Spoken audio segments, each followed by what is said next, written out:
Well, Shabbat Shalom and welcome. I'm Rabbi Ed Feinstein, and this is Valley Beth Shalom Torah study for a Shabbos morning. I'm very sorry, but because of computer problems, Rabbi Hirsch and Rabbi Gelman are not able to join me this morning. But I do thank you for joining. This morning, we opened the Torah to a very, very rich Torah portion, the portion of Vayera, which is the second portion devoted to the life and career of Abraham. Last week, we introduced Abraham.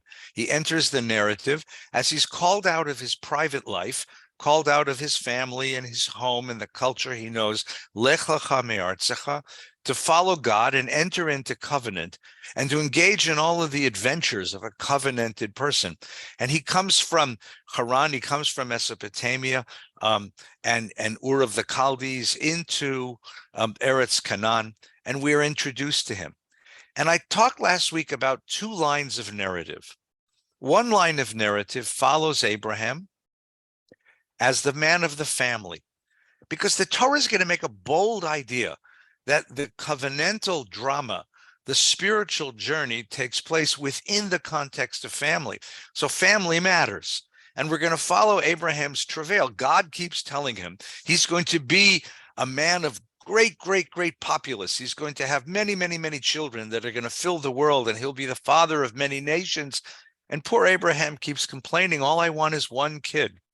And on the side of this narrative, sort of a presence, but not too visible, is poor Sarah, who has been barren, who has no children. And out of her desperation to fulfill her duty as a wife, she gives Abraham the maid, Hagar. In biblical and ancient tradition, the handmaid or the lady in waiting of the principal wife can engage in relations with the husband, and a child that is born is considered a full child of the household.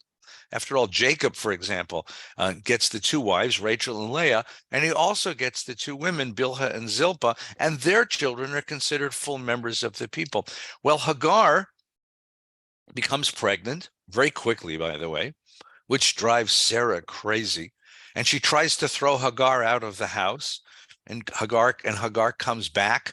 And this time she gives birth to the child, and Ishmael becomes Abraham's firstborn. And the Torah portion ends as God commands Abraham and Ishmael to be circumcised and all the men of the household to be circumcised. And our Torah portion begins this week as Abraham is recovering from that surgery. Sitting in the tent, in the entrance of his tent, three strangers come from the desert. He welcomes them warmly, establishing the Jewish value of hospitality, hachnasat orchim, and they turn out to be angels. The first of the angels tells him that his wife Sarah is to become a mother. And she overhears this because she is in advanced age. Torah says she's 90, and Abraham too is even more advanced in age. She begins to laugh at this prospect, and the child will be called Yitzchak. And now the drama of the rivalry between the two children, or rather the rivalry between Sarah and Hagar about who will be the firstborn, takes hold. And the story continues as Hagar throws this kid out of the house, throws Hagar and the child, the baby, into the desert. And you send a kid out into the desert, you send a woman out into the desert with no more than a canteen of water, it is absolutely a death sentence. And Abraham does this because God says, I will protect the child, and he too will become a great father of many nations. But it is a brutal scene. It is a truly brutal scene of the rivalry that goes on within the household. And you can feel the pain of Abraham watching this occur within his own home. Then we have two episodes. The first episode is the story of Sodom and Gomorrah. The angels that are left inform Abraham that the cities of Sodom and Gomorrah are so consummately evil that God has decided to destroy them. Abraham argues. Abraham confronts God. Abraham steps up. The Torah says, Vayigash Avraham. He steps into the encounter. And we witness now a remarkable story which demonstrates a model of covenantal religion. After all, what does it mean, covenantal religion? It means God needs him. God has called upon Abraham because God has a need. God needs Abraham to be a representative, an ambassador of God's justice in the world, a vessel of divine blessing in the world. The Torah wants to understand, when God needs somebody, what does that end up meaning? What mutual responsibility, mutual obligation, mutual claims does this relationship place on God and, as it were, man? Abraham steps up and says to God, if there are 50 righteous in the city, will you destroy the city for the 50? You can't do this, because to do such a thing would be to introduce into the world a sort of moral blindness. Lahamit sadikim rasha, to destroy the innocent together with the guilty. That's not the world you wanted, God. And he ends with the famous zinger, Hashofet kol haaretz lo yaseh mishpat, shall the judge of all the earth not do justice? And the remarkable response of divinity, the remarkable response of God to that statement is, God says, you're right. You show me 50, I'll spare the city. And now Abraham begins to bargain. And the story, if it hadn't been written in the Torah the way it's written, we wouldn't believe. We wouldn't possibly believe that one could imagine this. But Abraham knows that God needs him. And Abraham knows that because God needs him, he has a claim on God.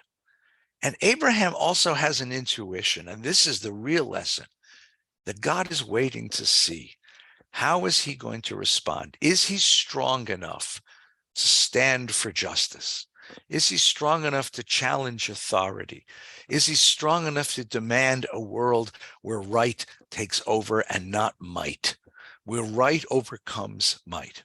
Abraham says, if I find 45, God says 45. Abraham says 40, God says 40, then 30, then 20, then 10.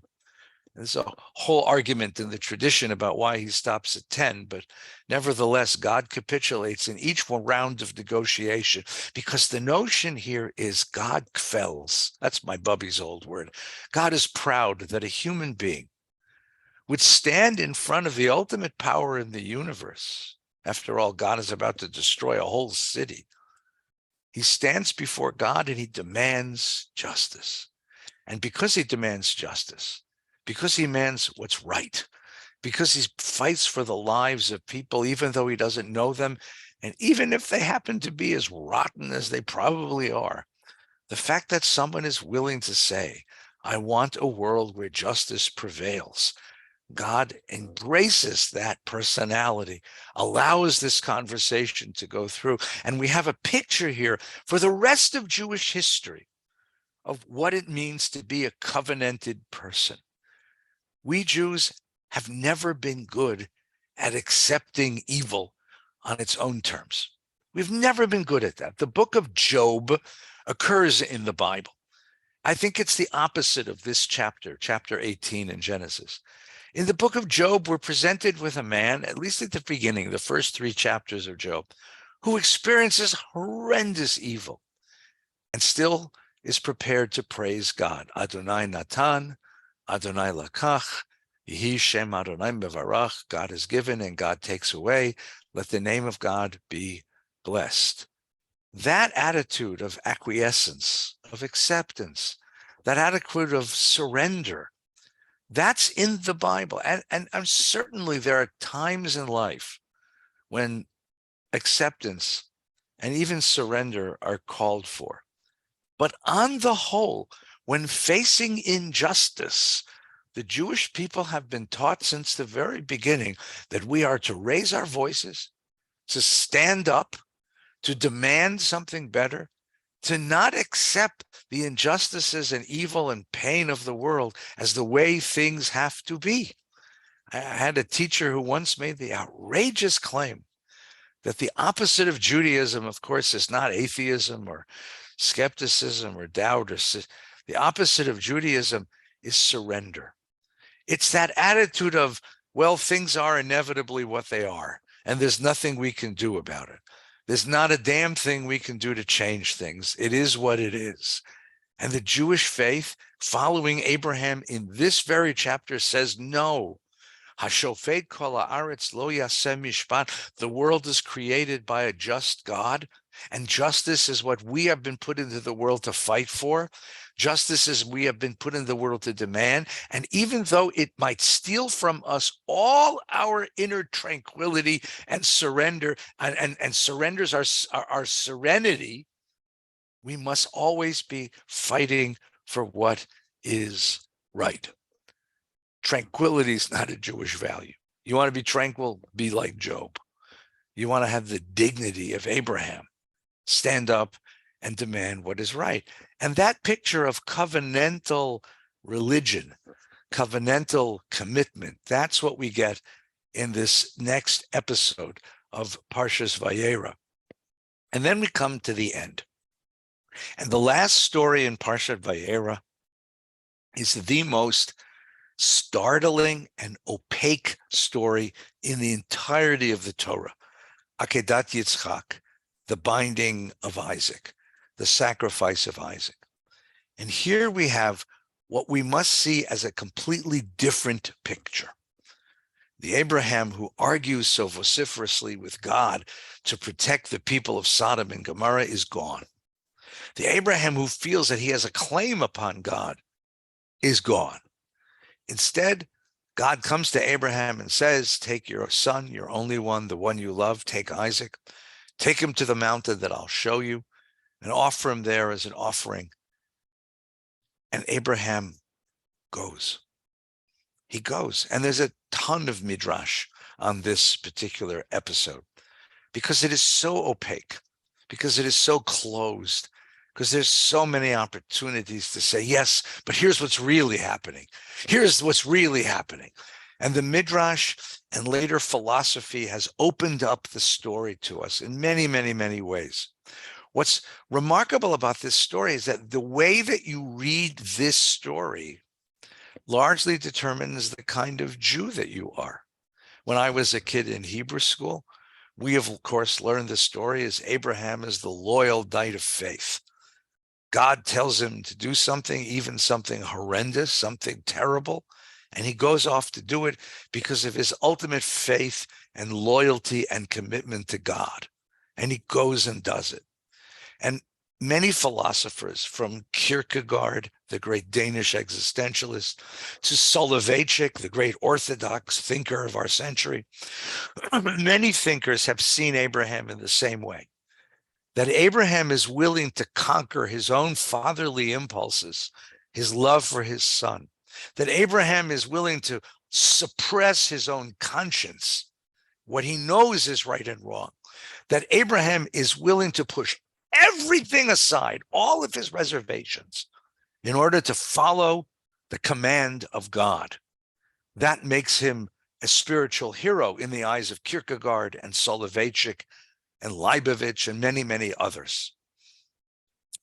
And that was what we were taught as kids.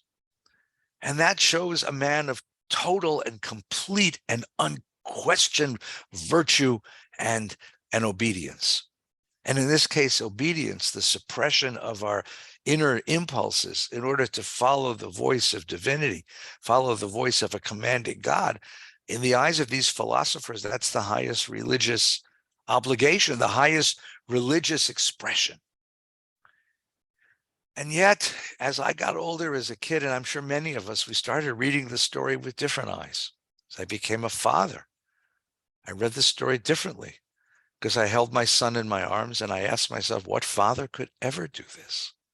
What father could ever be involved in such a, what value in the world is stronger than the feeling that I have for my son? That the feeling that I have for my daughter, that the feeling that I have for a child, what in the world could possibly suppress that impulse? It's very, very difficult to imagine a God who would ask something like that of a man like Abraham. It's very difficult to imagine a man like Abraham would go and do it. So we have an alternative reading of the tradition, an alternative reading of the story. And that was offered by many different thinkers, including my precious teacher, Rabbi Schulweis, that when the angel comes at the end of the story and says, don't touch the boy, the voice of that angel was Abraham's own conscience, telling him, no, this is not the way. Or that the voice coming from heaven is the voice of Sarah, who is absent from the rest of the story. It's the feminine voice within the tradition that says familial love, bonding between human beings, home and family are much more important than anything else in the world. And that the spiritual quest has to be directed through the home. Even the Midrash has this in it, because the Midrash recognizes that the Abraham narratives follow these two lines: the family narrative, who is going to inherit, who is going to be Abraham's heir, and God's promise that you will have children as many as the stars of the sky and the sand on the beach, and the covenantal narrative of Abraham as God's guy, the covenantal drama, following God's word and doing God's work in the world. And what happens here is that those two narratives come together in the Akedah, and they contradict each other. Because if he obeys the commandment and is loyal to God and sacrifices the son, he has no heir. His line ends. There will be no promise of children as many as the stars of the sky and the sand on the beach. But if he violates the commandment, neglects it, pushes it off, represses it, and goes on with his life, then he'll have children, but they won't be affiliated with God. The covenantal narrative comes to an end. See, what the Akedah does so I guess you'd say skillfully, but rather it's kind of a conspiratorially, is that it brings the two narratives together and sets them at odds with each other. And at the end of the story, what happens? Well, what's remarkable at the end of the story is it says, it's very innocuous. You have to read the end of the story. It said, Abraham comes down the mountain, not with Isaac. Isaac disappears at this point. Abraham comes down the mountain, but he doesn't go home. He goes to Beersheba.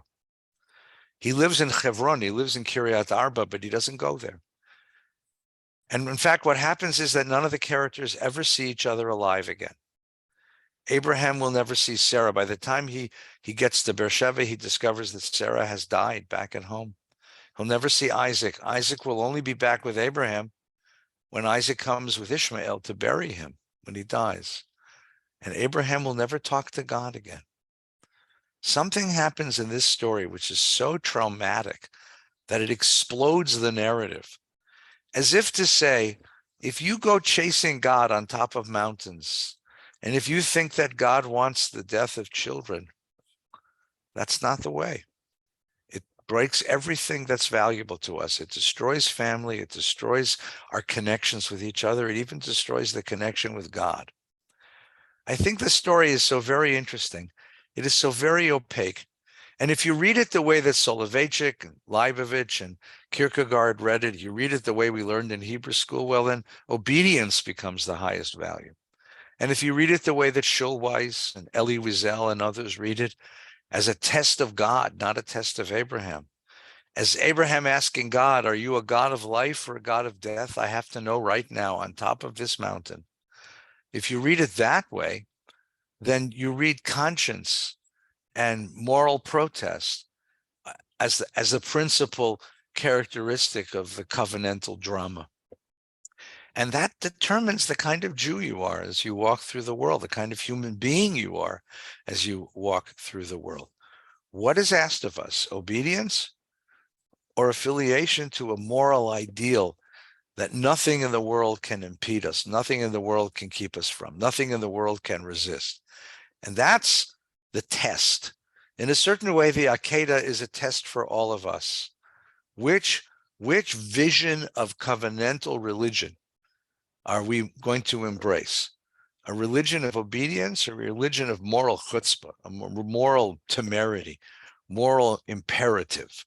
That's the great ending of this story. It's the astonishing ending of a symphony that leaves you breathless at the end, wondering what just happened. What just happened to us? The other theme that I'd like to adduce from this Torah portion is something that my dear friend Rabbi Gelman taught me, and Rabbi Hirsch as well. And that is the whole notion of sacrifice. And here too, not sacrifice of children, God forbid, but sacrifice. What does it mean to sacrifice?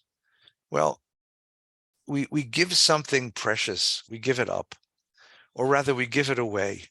And we make that act of giving away that which is precious a symbol of something which is more precious, which is our relationships, our affiliation, our ideals, our values.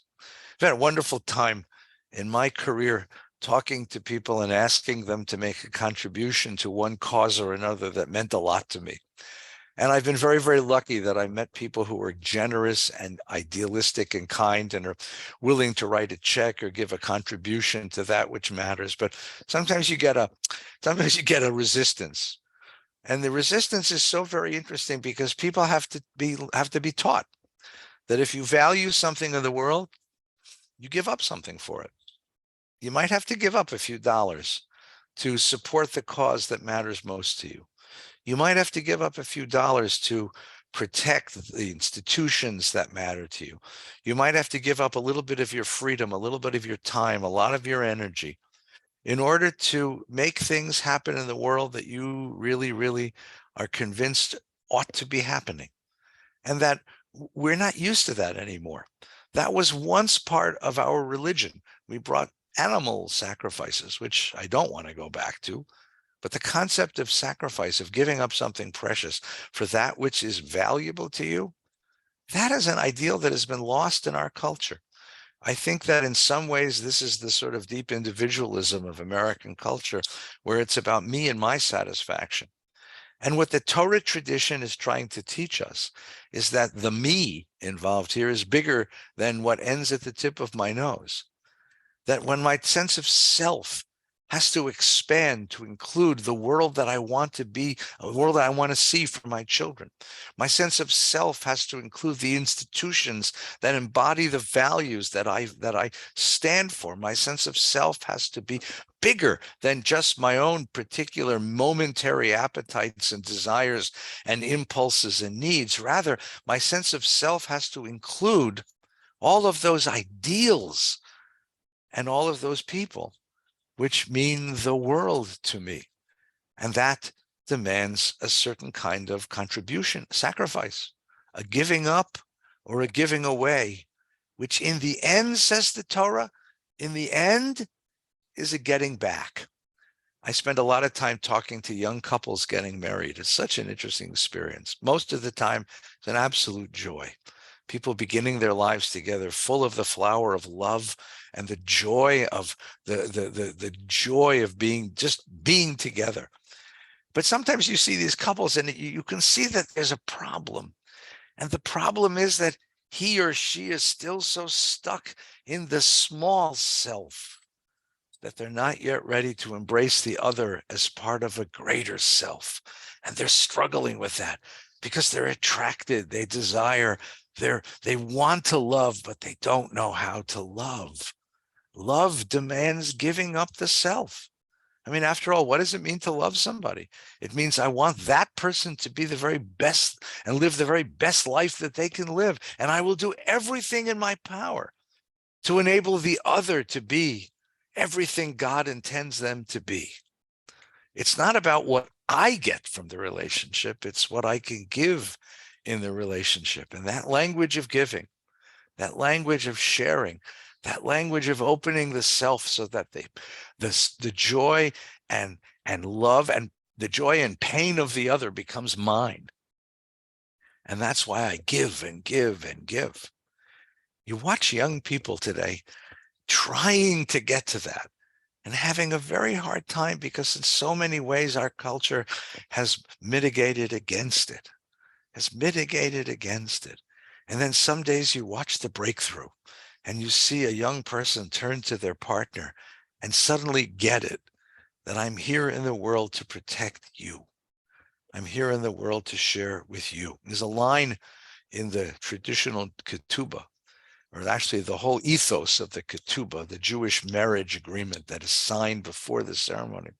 And the basic ethos of it is, it says, I take upon myself responsibility for all the things you're going to need in your life. whether they be worldly or spiritual. And that's my commitment to you as a husband, as a wife, as a partner. And that is such a remarkable statement and requires such a remarkable maturity. And that's what the Torah talks about when it says sacrifice.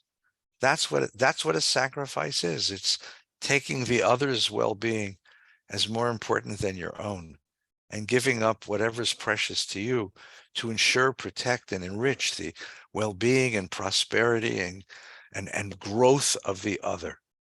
And that's what sacrifice is all about. So this Torah portion gives us these models of covenantal being, these models of covenantal life. Sodom and Gomorrah, the person who stands up and says, I will fight for justice no matter what. No matter what authority I'm up against, even God himself has to be reminded sometimes that justice must be done in the world. I will do that. And the other, which is the Akedah, which challenges us to ask, is obedience what God wants? Resignation, surrender? Or is it something deeper, a voice of conscience and a voice of moral awareness? And when is sacrifice demanded of us? And are we ready to consider the larger self so that sacrifice does not become a giving up, but a getting back, right? The words of the famous Rabbi Paul McCartney, the love you give is equal to the love you get is equal to the love you make. You know, to give love, to give strength, to give wisdom, to give of ourselves to the other, and everything that we get back for it. That's this whole ethos of sacrifice that is suggested at the end of the Torah portion. Next week, we're going to open up the Torah to a conversation about love and death, about the death of Sarah and how Abraham deals with that, and the marriage of Isaac, and the next generation of the Jewish people. But for now, I wish you a very, very good Shabbos. Thank you for listening this morning or this afternoon. Thank you for being with me. Please be aware that following this, we have service from Valley Beth Shalom. This week, I'm going to continue my series, the College of Jewish Studies. This year, we are studying in this month of November and December. We are commemorating the 50th yard site of the great Jewish philosopher Abraham Joshua Heschel, who, for my money, is the most influential Jewish thinker, even though he's been gone 50 years. The most influential Jewish thinker in the world right now. His works are incredibly deep, often difficult to read, but brilliant in their insights. And we're learning Heschel. I taught him last Wednesday as an introduction. You can find it online in our archive. And I'll be teaching again on Wednesday evening at 7 o'clock in person at Valley Beth Shalom and online on Facebook and YouTube, and it'll be archived. So if you catch it as a podcast later in the week, we're delighted to have you along with us. We're going to be talking about how Heschel sees the world and how he apprehends that God exists. Following that, we'll talk about Heschel's attitudes toward the Bible, his attitudes toward a life of mitzvah, and why he transitions, moves from being a Hasidic rabbinic type to being a great social activist in the 1960s. So please join me on Wednesday nights at 7 o'clock for that. Please enjoy this wonderful, wonderful Shabbos here in November. Take good care. Thank you for being with me. Shabbat Shalom.